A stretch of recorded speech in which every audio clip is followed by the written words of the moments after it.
Matur suwun Muhammad, matur suwun Pak Yaya.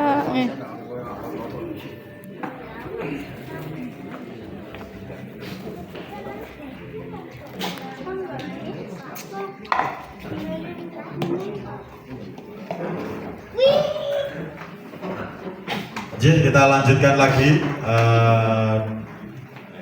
diskusi kita di malam hari ini terkait tanya jawab dengan tema menguatkan solidaritas dan profesionalisme insan pers untuk pembangunan Kabupaten Ngawi yang lebih baik. Mungkin dari teman-teman saya dulu yang untuk bertanya, karena saya ingin bertanya terkait tema tentang profesionalisme insan pers yang berbenturan hati nurani. Jadi beberapa waktu ini di Kabupaten Ngawi ada suatu peristiwa, yaitu tentang VCS atau video call seks yang dilakukan daripada siswa. Lah, terus ketika kita menjadi jurnalis, yang kita tanyakan kepada mungkin senior kita Bapak Suparlan, dan mungkin nanti langsung Bapak Mahmud bisa juga untuk menanggapi karena terkaitan dengan informasi. Nah, dari situ apa yang kita lakukan ketika kita sebagai jurnalis mendapatkan sebuah informasi dan dikategorikan A1, ketika kita terbitkan berita itu berbenturan dengan hati nurani, sementara ketika tidak dibuat berita itu akhirnya profesionalisme kita dipertanyakan. Jadi pertanyaannya saya hanya ke arah situ, nanti mohon dijawab. Dan yang kedua terkait teman-teman media yang ada di sini, media cetak maupun elektronik, dari situ mungkin bisa tergabung kerjasama kemitraan dengan Kominfo Kabupaten Ngawi melalui program mana Bapak yang bisa kerjasama dengan media itu? Senja, aplikasi Senja.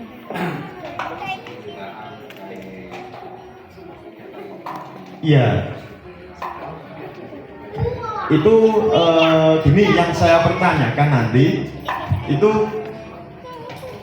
di dinas-dinas, mungkin beberapa dinas yang lain itu tanpa harus dengan adanya mengisi atau mendaftar terkait media kita, tetapi di situ bisa langsung publikasi atau kemitraan, tetapi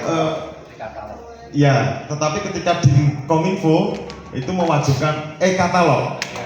Nah, kita mau mempertanyakan apakah perbedaan daripada dinas yang lain dengan dinas Kominfo seperti itu. Jadi hanya dua pertanyaan itu, nanti mohon dijawab dan saya ingin penjelasan. Terima kasih dari saya.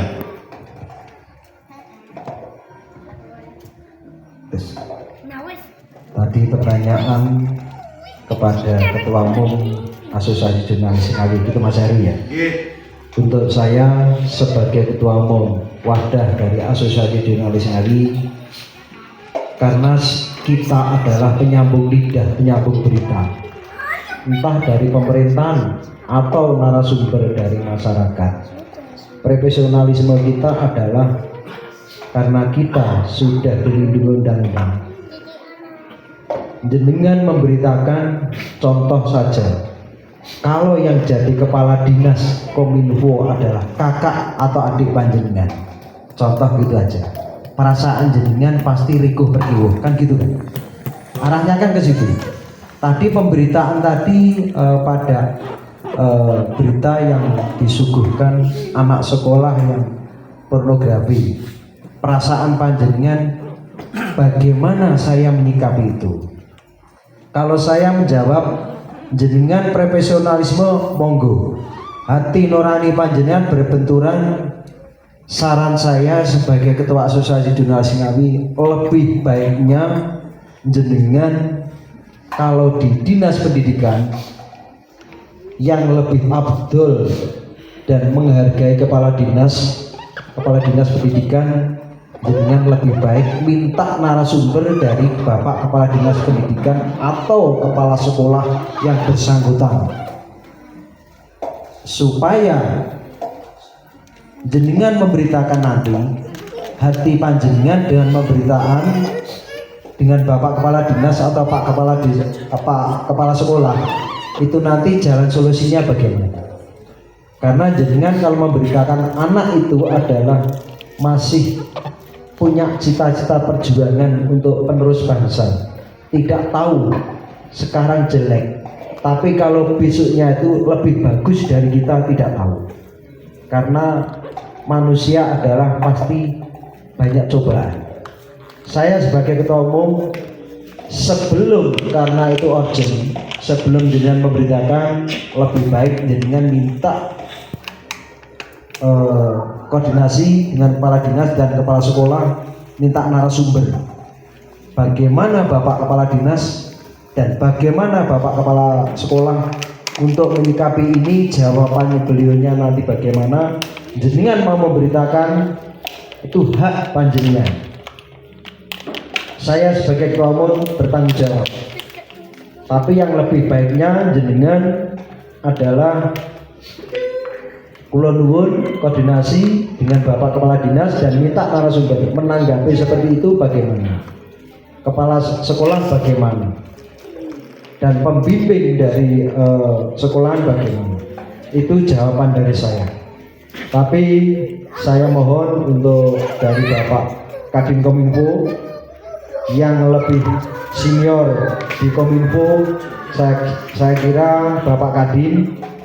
Kalau jawaban saya seperti itu dari Bapak Kadin, saya persilahkan untuk pertanyaan itu. Yang kedua, untuk pertanyaan yang tadi kita serahkan pada Bapak Kadin.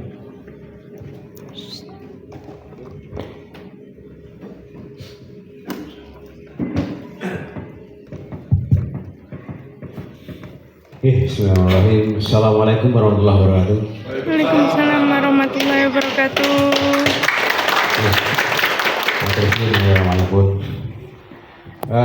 Alhamdulillah kita dalam walafiat berada di ruangan ini. Yang pertama yang saya hormati Bapak Ketua Asosiasi Jurnalis Ngawi, Pak Suparlan, kemudian juga seluruh rekan-rekan anggota AJN Ngawi. Yang pertama, kami mohon maaf karena keterlambatan Ngawi Pak sampai di sini. Ternyata sekarang jarak Ngawi karena malah jadi aduh. Baterai tebu ini wakil mau pas itu, wah tebu wakil. Wah, alhamdulillah mana tebu. Terus ini hujan, Mas Fatih hujan. Tapi begitu Mas Fatih ulon selancar, terus kita ambil jalur yang pintas, yang kawasan itu apa rasanya? Yang kiri itu, nah, biar cepat sampai. Alhamdulillah. Berubah acara ini. Iya itu. Kemudian tadi saya selintas dengar. Oh, bentar. Yang kedua, saya ucapkan selamat kepada AJN pada malam hari ini bisa menyelenggarakan rakerda di Sarangan ini. Kemudian yang ketiga, kami tadi selintas mendengar bahwa untuk kepengurusan AJN, betul ya? Yang berikutnya adalah sama dengan sebelumnya gitu. Ya, oke. Mungkin itu sudah yang kemarin sudah bagus, kemudian teman-teman semuanya mengakui bahwa di bawah pimpinan Pak Parlan AJN ini berjalan dengan baik, kompak, ya alhamdulillah dilanjutkan lagi. Ya, selamat untuk seluruh pengurus dan selamat seluruh AJN bahwa panjenengan dengan keanggotaan ini semuanya selalu kompak. Ya, terima kasih bareng-bareng Jogo Ngawi di bawah pemimpinan Pak Palang. Semoga kita tetap terus bersinergi di depannya untuk bareng-bareng piye carane Ngawi iki tetap adem, tentrem, rukun, guyub. Kemudian tadi ada dua yang ditanyakan kepada kami. Yang pertama terkait pemberitaan yang akhir-akhir ini menyimpang adik kita. Tadi disampaikan oleh Pak Ketua bahwa sebagai wartawan untuk profesionalisme kita, jadi kita menyampaikan berita ke masyarakat itu sudah dikonfirmasi pada sumber-sumber yang valid, sehingga tidak akan menimbulkan berita yang pudar atau menimbulkan hal-hal yang nanti memicu hal yang tidak baik, ya, hoax menjadi hoax seperti itu. Jadi betul-betul kita bisa mengambil narasumber atau menyampaikan kita sesuai dengan apa yang terjadi. Akan tapi dalam kasus ini, dalam hal ini yang terjadi dari SMP ini kalau menurut kami bahwasanya selain memberitakan, monggo untuk pengalaman adik-adik yang lainnya, mungkin orang tua ataupun siapapun, dan juga para pelaku ini yang lainnya biar tidak terjadi. Tapi tetap kita harus melindungi korban, Pak. Melindungi korban karena tetap anak ini sebagai korban menurut kami. Dia korban, meskipun dia yang melakukan, tapi dia adalah korban karena pengetahuannya belum, pikirannya orang adoh lah, ngopi ini orang adoh kayak awal begini seperti itu. Gini akibatnya piye ini ngerti, jadi masih kebawa emosi gitu. Nah ini untuk memberitakan itu ataupun yang lainnya nanti yang sekiranya ini perlu ada perlindungan terhadap korban, maka kita harus melindungi bagaimana cara, mungkin inisial atau apa, terserah monggo lah. Ini panjenengan punya kode etiknya yang lebih tahu. Dan konfirmasi tadi disampaikan oleh Pak Parlan melalui dinas pendidikan, kepala sekolah yang berwenang untuk mendidik atau di bawah naungan beliau ini, ya ini sudah betul seperti itu. Kemudian yang kedua terkait kerjasama dari teman-teman media dengan OPD ini. Mohon maaf untuk khusus di Dinas Kominfo. Dinas Kominfo ini kerjasamanya, pemberitaannya ini terkait kegiatan pimpinan Pak Bupati, Pak Wakil Bupati. Nah, untuk OPD bisa Pak Bupati, Wakil Bupati, bisa juga OPD masing-masing kegiatannya, kepada dan sebagainya, acara-acara monggo. Nah, yang ditanyakan mungkin kenapa caranya beda. Gitu. Kalau di dinas, panjenengan bisa mungkin langsung dan sebagainya, atau katalog dan sebagainya. Kalau di kami, ini ada program inovasi, bahwa kami mempunyai inovasi dengan tahun berapa Pak ya? 2002 yang senja? Ya, ada inovasi, ada aplikasi senja.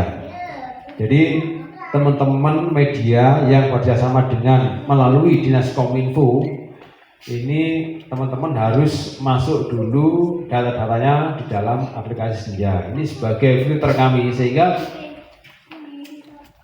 kita tidak mendadak pada saat mau pemberitaan baru kita minta data dan sebagainya. Nah, jadi jenengan masuk senja itu dari awal, urung untuk kegiatan apapun masuk dulu, dan itu nanti akan terdeteksi, terverifikasi persyaratan-persyaratan yang sesuai dengan yang kita perlukan. Sudah di situ semuanya, sehingga pada saat kita melaksanakan kerjasama pemberitaan atau apa TV editorial, ini data panjenengan sudah ada di situ. Kita sudah langsung on track. Gitu. Dan saat ini kami memang sesuai dengan program, sesuai dengan alur kita untuk pemberitaan untuk editorial menggunakan e-katalog. e-katalog dari kemarin sudah pakai katalog dan untuk yang jangka waktunya masih mencukupi Inaprok menggunakan Inaprok. Tapi kalau mendadak malam ini ada perintah, besok ada pemberitaan atau ada kegiatan, nah ini mungkin kita bisa dengan yang lebih mudah lagi dengan langsung. Tapi ini sudah saya batasi bahwa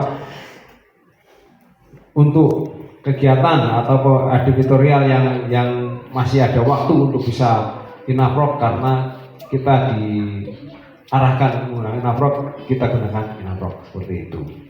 Itu ya. Jadi mohon teman-teman semuanya bisa memaklumi, memahami kami di Dinas Kominfo ini memang ada inovasi untuk aplikasi Senja ini sebagai filter saja. Jadi kalau sekali masuk ya sudah, di situ sudah ada. Mungkin di sini sudah ada yang masuk ke aplikasi Senja. Ada ya, oke. Gitu. Nah ini untuk kegiatan berikutnya editorial tinggal komunikasi dengan Pak Kabid, dengan Pak Probo gitu ya. Gitu. Dan kita udah nyaman lah gitu. Jangan datanya udah lengkap di situ. Dan teman-teman yang saat ini masih belum masuk ke dalam Senja dan mereka ingin bersama dengan kita, ini ya kita arahkan tetap masuk dulu ke Senja. Jadi biar podo kabeh lah, podo kabeh. Mungkin wis tertata rapi minat gitu. Mudah.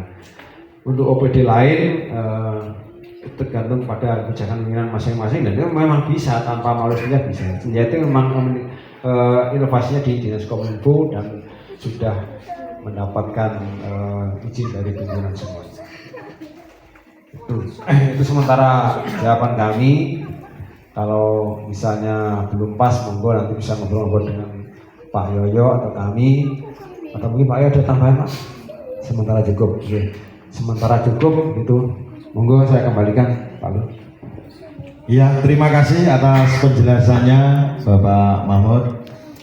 Untuk selanjutnya teman-teman monggo yang ingin bertanya, kita di ruang diskusi, silakan untuk bertanya di lingkup media.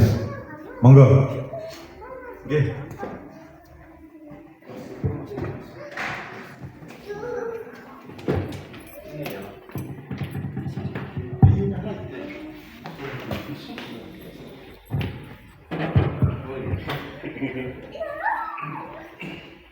Assalamualaikum warahmatullahi wabarakatuh. Terima kasih Pak Heru selaku MC. Siap. Selamat malam. Yang terhormat Bapak Mahmud selaku Kepala Dinas Kominfo bersama Pak Yoyo di sini. Ini yang saya tanyakan kepada Pak Mahmud selaku Bapak Kadin Kominfo. Kami selaku pelaku media dari insan pers, tentunya bagaimana langkah konkret yang bisa kami lakukan bersama Dinas Kominfo untuk mengenali ataupun memverifikasi dan menghentikan penyebaran berita hoax. Apakah ada panduan ataupun ada jalurnya verifikasi, atau ada kerjasama resmi agar informasi yang kami sampaikan ke masyarakat ini menjadi akurat dan bisa kami pertanggungjawabkan. Mungkin itu Pak Kadin, pertanyaan dari kami sedikit untuk bisa dijawab. Terima kasih sebelumnya. Assalamualaikum warahmatullahi wabarakatuh.